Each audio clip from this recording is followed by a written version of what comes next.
শহর আগরতলায় চুরির রোজকার ঘটনা হয়ে দাঁড়িয়েছে। দোকান, বাড়ি, মন্দির, অফিস সর্বত্র হানা দিচ্ছে চোরের দল। এবারের চুরিকাণ্ড কৃষ্ণনগর কর্নেল চৌমুহনী সংলগ্ন রাজাবাবু লেন স্থিত সুবীরদের দোকানে। সিসি ক্যামেরায় স্পষ্টতই দেখা যায় এক চোর দোকানে ঢুকে ড্রয়ার থেকে নগদ কিছু টাকা নিয়ে যায়।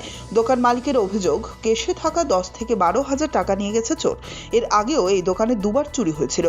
এখন প্রশ্ন উঠছে, কতটুকু নিরাপত্তায় আছে বাড়িঘর ও দোকানপাট? একাংশ নেশাগ্রস্ত যুবকরাই অধিকাংশ চুরির ঘটনায় যুক্ত বলে অভিযোগ। পুলিশ এই ঘটনায় চোরকে আটক করতে পারে কিনা সেটাই দেখার। সিসি ক্যামেরায় চোরকে স্পষ্টভাবেই দেখা যায়। দিনের পর দিন শহরে চুরির ঘটনা বাড়তে থাকায় শহরবাসীর মধ্যে আতঙ্ক বিরাজ করছে। দাবি উঠেছে, পুলিশ যেন আরও সক্রিয় হয়ে চোরেদের বিরুদ্ধে কঠোর ব্যবস্থা গ্রহণ করে।